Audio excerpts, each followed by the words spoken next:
देखो तुम लोगों ने इस साल में ऐसी बहुत सारी मूवीज को देखा होगा जिसको देखने के बाद तुम लोगों को लगा होगा कि भाई ये मूवी बहुत ज्यादा डिजर्व करती थी एंड उसने बॉक्स ऑफिस का कलेक्शन फाड़े हैं। लेकिन बात लेके चलो तुम लोगों ने इस साल में ऐसी मूवीज को भी देखा होगा ना जिसको देखने के बाद लगा कि भाई ये मूवीज का कलेक्शन इतने ज्यादा ऊपर क्यों जा रहे हैं। इस मूवी में तो कोई ज्यादा दम ही नहीं था, इस मूवी में तो वाली बात ही नहीं थी, लेकिन तब भी लोगों की वजह से, लोगों के अंदर के सेंटिमेंट के हिट करने की वजह से ये मूवी बहुत ज्यादा अच्छी तरीके परफॉर्म करी है। तो ऐसी कुछ 5 मूवीज के बाद लेके चलने वाले जिसको देखने के बाद लगे कि भाई तुम लोगों ने रियली में सिनेमा देखा है एंड इस साल में अभी तक ये मूवीज मेरी बेस्ट भी लगी है एंड ऑल्सो इसने उस लेवल तक का अचीवमेंट हासिल भी किया एंड लोगों को उम्मीदें थी कुछ हद तक एंड लोगों को उम्मीदें कुछ हद तक नहीं भी थी। फर्स्ट ऑफ बात लेके चलते भाई छावा की। देखो इस छावा का ट्रेलर रिलीज होते सबके मन में ना एक उम्मीद जा चुकी थी कि भाई ये ना फाड़ेगी एंड इसने फाड़ के रखा। लाइक बात लेके चले इसके हिस्टोरिकल पीरियड की, तो भाई ये बहुत ज्यादा पुरानी टाइप में आती है एंड तुम लोग को पता होगा कि भाई इसके जो हिस्टोरिकल पॉइंट्स है ना इसी ने इसके अंदर बहुत ज्यादा जान डाली। एंड दूसरी बात लेके चले विकी कौशल ने इसमें बहुत ज्यादा जान डाली कि भाई हम लोग को स्किन से इंडल्ज कर लिया, हम लोग की ओवरऑल थिंकिंग को, ओवरऑल सिनेरियो को एंड ओवरऑल जो जोश था ना उसको थिएटर्स के अंदर लाने के लिए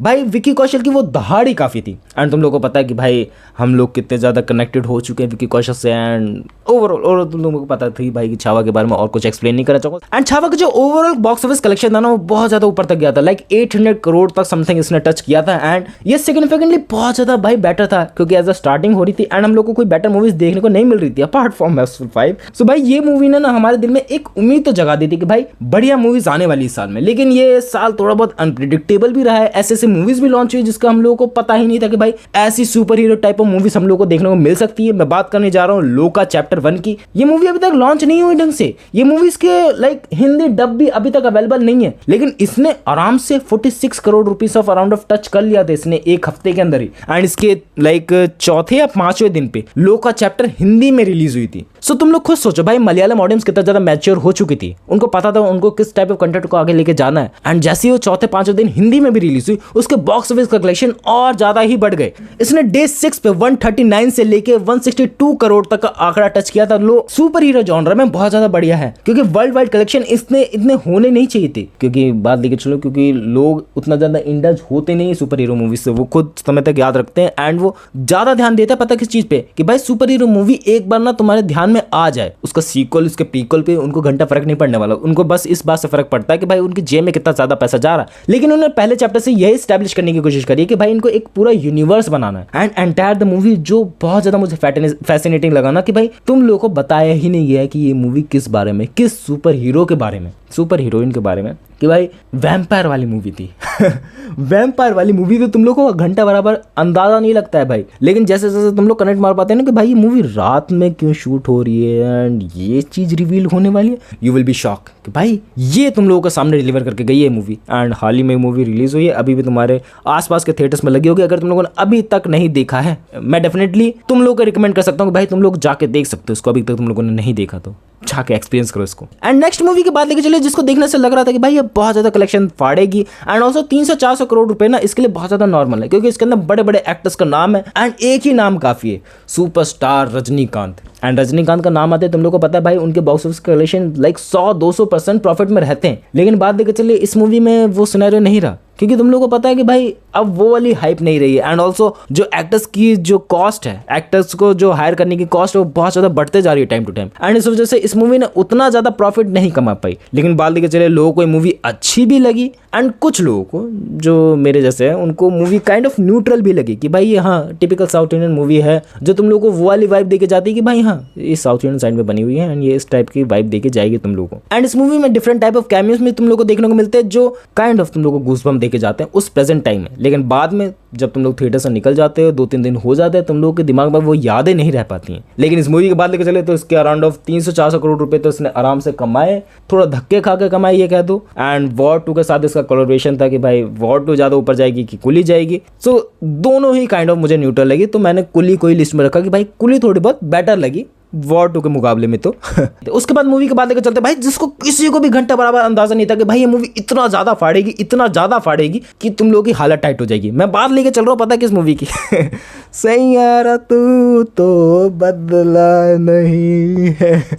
भाई ये मूवी किसी को भी आइडिया नहीं था, लाइक ये मूवी रिलीज होने वाली है एक हफ्ते बाद तुम लोग ऐसे लेके चलो एंड किसी को घंटा बराबर पता नहीं कि भाई मूवी रिलीज होने जा रही है। लेकिन जैसे ही मूवी रिलीज होती है 1 दिन बीतता है, 2 दिन बीतता है, लोग की जो वर्बली इसको प्रमोट करते हैं भाई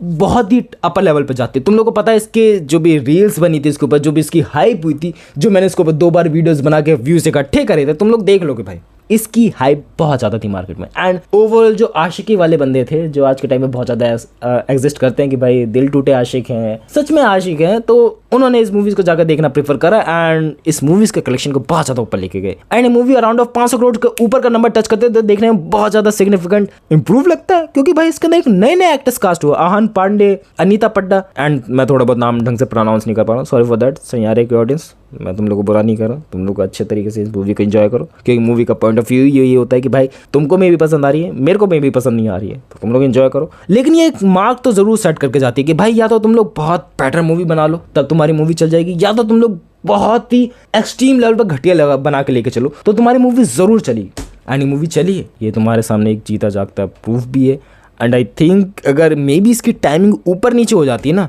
सो ये मूवी नहीं चल पाती है। एंड इसी वजह से सन ऑफ सरदार 2 भी डिले हुई। मैं तो वो सोच के हैरान हूँ कि भाई हाँ कि अपने विमल वाले चाचा सीरियस रोल में बहुत ज़्यादा अच्छे तरीके से परफॉर्म करते हैं, लेकिन जैसे कॉमेडी मूवीज़ की बात आती है काइंड ऑफ वो ठप पड़ जाते हैं। अब बात लेकर चलते हैं सबसे फर्स्ट नंबर की मूवी जो मेरे को बहुत ज़्यादा ही पसंद आई, लोगों को बहुत ज़्यादा ही पसंद आई एंड ये इतनी ज़्यादा प्रॉफिटेबल रही, अराउंड ऑफ इसने 15 करोड़ का अपना मूवी का ओवरऑल मेकिंग में कंप्लीट कर दिया एंड सब कुछ इसके अंदर एडवर्टाइजिंग वगैरह थी। एंड इसके बाद इसने जो नंबर फाड़े हैं भाई साहब, नंबर अलग ही लेवल के दिखते हैं, नंबर अलग ही लेवल पे जाते हैं। तुम लोगों को पता लग गया होगा कि भाई इस साल की बेस्टेस्ट एनिमेशन मूवी की मैं बात करने जा रहा हूँ, दैट वाज महाअवतार नरसिम्हा। हालांकि इसके एनिमेशन की बात लेके चले तो थोड़ा बहुत मुझे पसंद नहीं आता इस टाइम पे, एंड मैंने बताया भी था तुम लोगों को, लेकिन इनकी ओवरऑल कॉस्ट को बचाने के लिए इन लोगों ने चीज़ें करी थी कि भाई हाँ बेटर सीन्स को हम लोग अच्छे तरीके से VFX वाले डालेंगे, बेटर से तरीके से प्रेजेंट करेंगे तुम लोगों को, लेकिन जो नॉर्मल सीन्स है, जो नॉर्मल तरीके से तुम लोगों को दिखाना है वो चीज़ें आराम से दिखाई गई, वो चीज़ें में उतना ज़्यादा मेहनत नहीं डाली गई, डिटेल्स को नहीं डाला गया।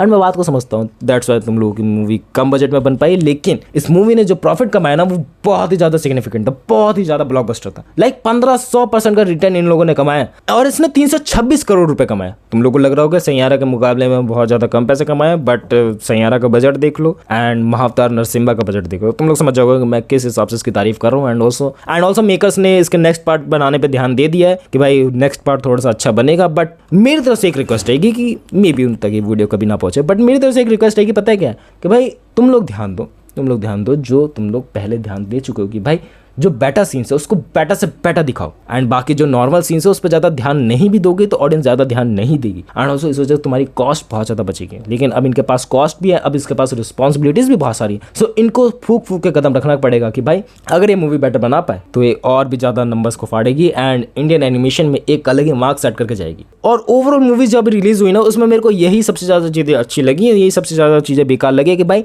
तुम लोग की इन्वेस्टमेंट बहुत ज़्यादा कम रहनी चाहिए मूवीज़ पर, तब जाकर तुम्हारी मूवीज़ पैसा कमाएंगी, तब जाकर वो प्रॉफिटेबल हो पाएंगे। बड़े बड़े एक्टर्स को लेने से कुछ नहीं होने वाला है, बस तुम लोगों को मेहनत अपनी स्टोरी में करनी होगी। और बड़े एक्टर्स को हायर करने से ये लगता है ना लोगों की भाई ये मूवीज का बजट रिकवर अप कर पाएंगे, एंड कुछ हद तक ये लोग रिकवर अप कर पाते हैं क्योंकि ये मूवीज का अब प्रॉपर्ली एक बिजनेस बन चुका है कि भाई इनको रिटर्न और इन्वेस्टमेंट निकाल के लेके चलनी। सो दैट्स वाई मूवी नहीं चल पाती, मूवी उस हिसाब से परफॉर्म नहीं कर पाती। बट ओवरऑल चीज़ें अब टाइम टू टाइम बहुत ज़्यादा बेटर हो चुकी हैं, हम लोग को बेटर थिंग देखने को मिल रही है, बेटर मूवीज देखने को मिल रही है, एंड बस कुछ ही टाइम और है एंड ये दुनिया 2026 में तो खत्म होने ही वाली है। बाकी फॉर द वीडियो, मिलते हैं नेक्स्ट वीडियो में। हाँ आज की इस वीडियो में बस इतना ही, मिलते हैं नेक्स्ट वीडियो में।